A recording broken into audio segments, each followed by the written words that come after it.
Welcome everybody, I hope you have a good life because I certainly don't. You see, I decided to watch Shield Hero Season 3 even after the train wreck that was Season 2. And you need to be absolutely insane to do that. At the beginning I really thought that this show was the light in the tunnel that is the isekai genre, but that had fallen down harder than SSS Sniper Wolf reputation. Luckily for my sanity, this season is not as bad as the previous one, but that doesn't say too much. It's kinda hard to make something worse unless you are actively trying to do that, which at this point I don't even know what to believe. The problem is that not too much is happening, it is just boring. The show barely progresses and I can summarize everything worth mentioning in just this video. Okay, something is actually happening. One of my biggest criticism in the last video was that the other three heroes are nothing but background characters and they are heavily underutilized, which really hurts the story as a whole. It felt like they were only there to make Naofumi look better. You know, kinda like you are at your job doing the things your boss asks like normal, but you have a coworker that doesn't do his job and you are praised and given as an example, but you didn't do anything special. So basically they were only tools for Naofumi's character. And you know what we call that? Oh hell yeah, bad character writing. So you can imagine how shocked I was when I saw that they were actually gonna do a redemption arc for them. I really thought they will again be tossed into the shadow realm of poorly used characters. In concept, this sounds amazing.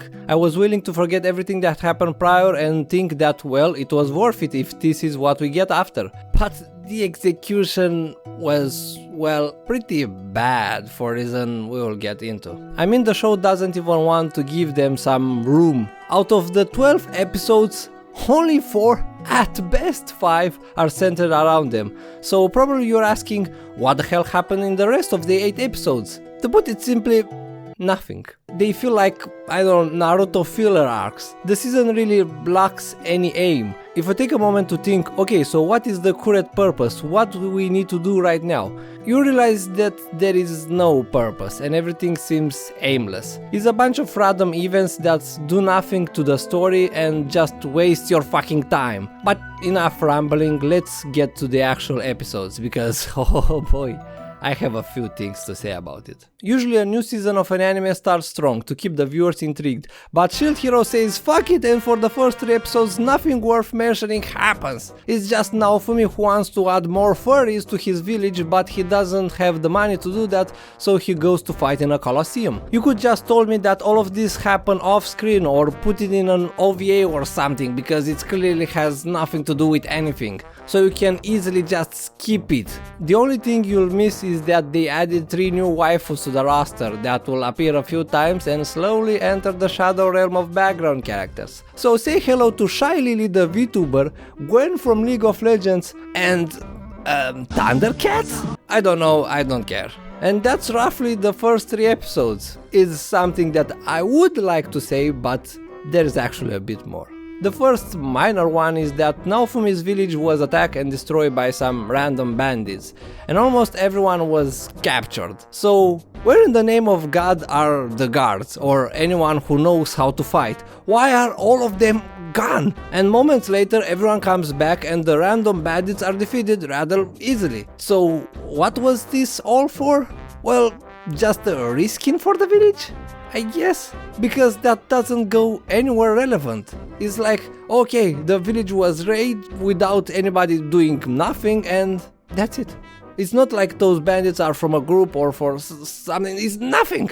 But then the big bomb comes. So Naofumi goes to talk to the queen and she tells him that the king, her husband, is actually the staff hero. I don't even know where to start. This is another point that I've talked in my previous video. Why the show pulls off his ass so many new heroes? What's the deal with them? Why they are native heroes here? What's the deal with them? Are they even strong? Why they need to brought these 4 from other worlds when they have right here other heroes that come from here? Isn't this much easily? Are their weapons as strong as those one? And why they are so fucking goddamn many? Who's gonna be next? Oh, don't tell me the blacksmith is secretly the hammer hero, but he forgot to mention it, I guess. The big problem though is that the king being a hero makes no sense.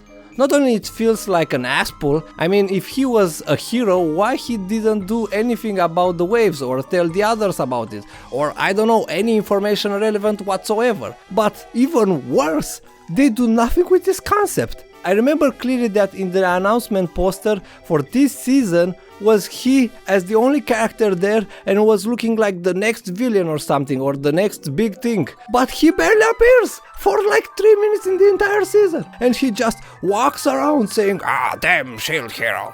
Really? That's all? You teased him just for this? For only to find out that he's a... You know what?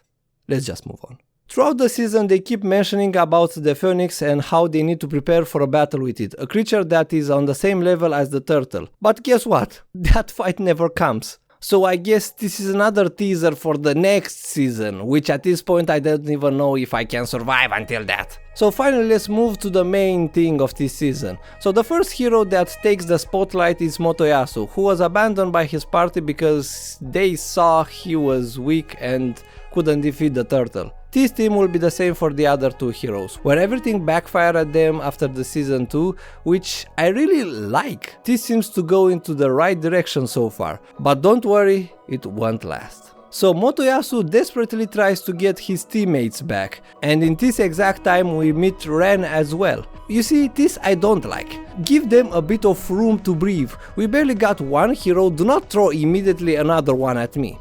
But anyway, let's talk about Ren. Unlike the others, his party actually died and he was traumatized because of that. And now he copes with that loss by keep telling him that this wasn't his fault. But even with that, he is still desperate and doesn't know what to do. And this is where Naofumi steps in. You see, I personally always liked Ren, because he was the only one with his head on his shoulders. Even back in season 1 when Naofumi confronts the other heroes about their deeds, Ren was the only one who had to think about his actions rather than just blaming that to others or just ignore it. He really thinks he messed up. It shows that he at his core is a good guy, and even now he accepts Naofumi's offer to join him pretty easily. Even more praiseworthy is that he is the youngest of the group, being only 16, so it really shows that he is the best out of all of them, even Naofumi. There is a scene cut from the anime where it shows that the reason why Naofumi bought Raftalia in the first place was to torture and make fun of her just like the others did to him, so he will feel better, and this really shows he is not any better than the other 3 heroes. He's just an asshole as them. But surprise surprise, guess who is here to ruin all his character? I summon Malty the beach. Wait, what? I didn't get Better ideas. okay. When I really thought this couldn't go any worse. And I've got to say, in all honesty,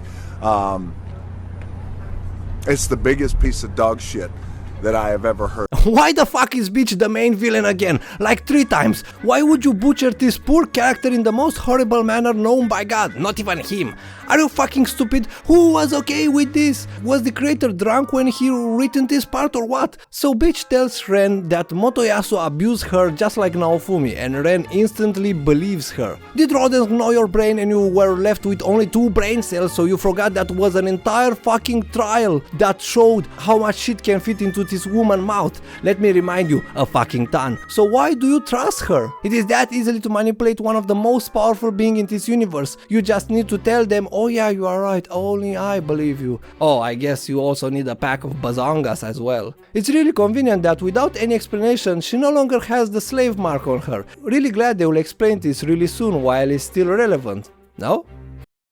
The situation with Beach was already resolved and dealt with in season 1. So she should have been either out of the story, redeemed as well, or just trying to do some scheming but failing shortly after. This is the worst possible outcome you could ever take. Another big question I have regarding this is how the queen lets this happen. Doesn't she has a group of shadows that can track her? Why she doesn't do anything about this? Didn't she feel guilty for what happened prior? I guess now she is like, fuck it, I don't want to deal with that shit. So Ren decides to live with Beach, and after a very pathetic moment with Motoyasu and this, Oh my god, this really is getting under my nerves already. Beach and Ren teleports away, only for the next day to see Ren waking up with his equipment stolen and a note left from Beach. What in the name of God was all of this for? Just a bag of coins? What is her actual intent? Just to be annoying? I mean, she's the princess of a gigantic country. Doesn't she already have enough money? There is no point of doing such a thing. Like, please tell me what? Why? And you know how it is. Bad things never come alone. We still have the problem with Motoyasu, who after so many betrayals transformed into a vegetable. So how he's gonna come back from this? Oh, I'll let you guess. Don't worry, you'll never guess in your entire life, because they decided to make him a pedophile. God damn it, I really hate my life sometimes. So, exactly like Ren, it only took Motoyasu to receive a carrot or what is this from Philo, and suddenly now he is fine and obeys Naofumi, calling him a father in hopes he will give him his permission. Okay, so first of all, not only she is a child, a lolly if you want, but it's not even one of those situations where, you know, she's 10,000 years old. No, she's not even 1 year old. This is 100% jail situation. And you know what? That's it.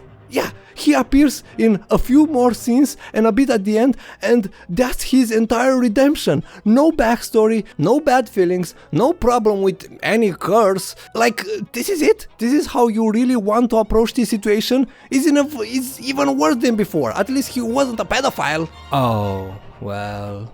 I heard that there is a spin-off with him, but I didn't even want to take my time to look it up. Maybe they go more into this there, which I hope not, because this will make this season worse, because it's already a lot of wasted time. So why not just fit that here? Anyways, after this entire mess, the show at least gives me some room to breathe, because the following section is good. Don't get me wrong, it's still average to below average, but for Shield Hero standards, it's like the second coming of Jesus. And no, I'm not talking about the bandits part, who even they acknowledge Naofumi's addiction for harem, or Gwen, who she is from another world or something, but I already stopped giving a shit on that subject. I'm talking about an actual redemption. So because Ren had prior knowledge of this world from a similar game he played, he becomes overconfident, and this had leads to his party death. Okay, loved this so far, go on. Then Ren's world is flipped upside down and he lost his confidence, and because of the betrayal he got just earlier, he goes on a rampage and he is consumed by his curse. And I have to say, the music and the atmosphere is really great. If you have showed me this scene alone, I will be instantly hooked into watching the show. So Motoyasu and Naofumi have to deal with Ren, but this doesn't really work, and then Eclair steps in to deal with him. I don't know why she's suddenly interested in him, but this time I don't care and I like it, so I will happily excuse that. And she actually managed to do what Naofumi was never capable of. She saved Ren and convinced him to join the party, and I have to admit, this is kinda wholesome. It's the beginning of a potential relationship between them, or at least this is what they seem to tease with those scenes. Oh wait. The only thing I don't really like here is this line. It always bugged me that normal characters are arbitrarily stronger than the heroes. I mean, why are they called legendary heroes in the first place if they are beaten by others who just level up? Weren't these weapons supposed to be the most powerful tools in existence? You know what? Whatever. The point is that this scene is good, but there is a trade-off. Even though Ren is in the party, he doesn't say or do too much. He has the same level of importance like, I don't know, Eclair. If it was for me, I will immediately just replace Raftalia with him, but there is the whole XP thing and, you know, at least he's not an asshole anymore.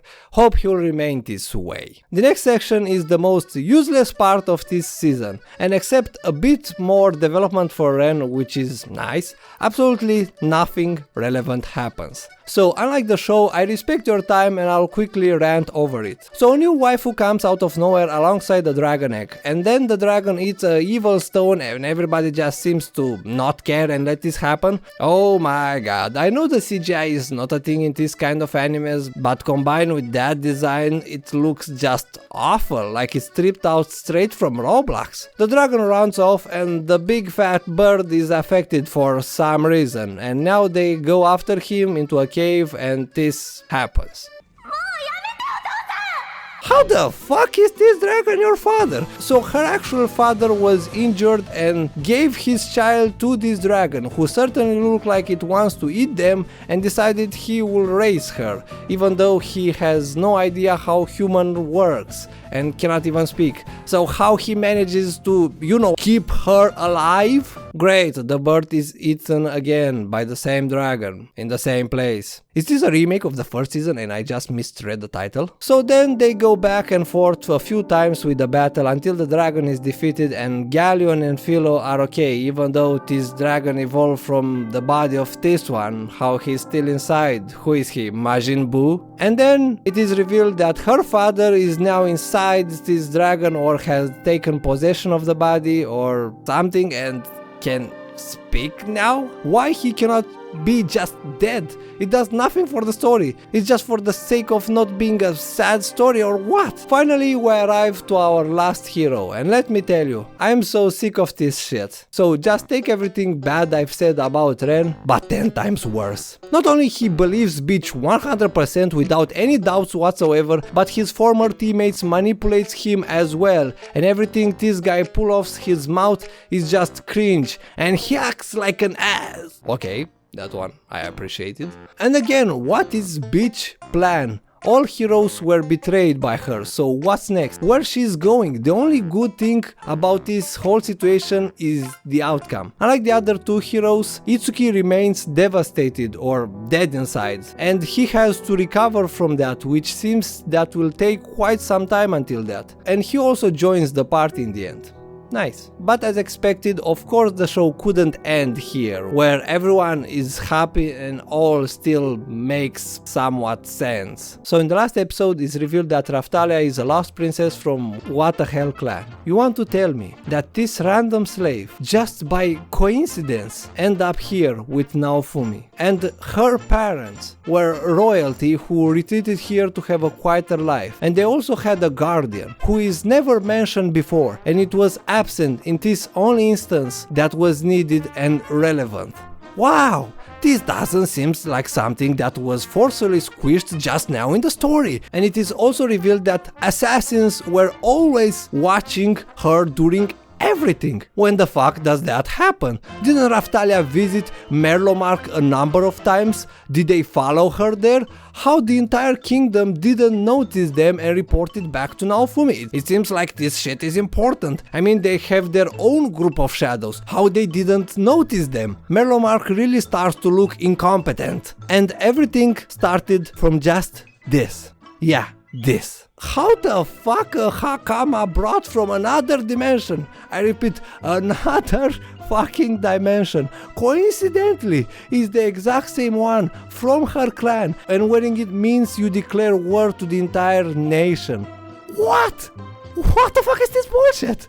Didn't she wear it when they come back from the other dimension? It's not even consistent. Why they're acting only now? And guess what? The next season will be about this. Something that was fabricated just a minute ago. No.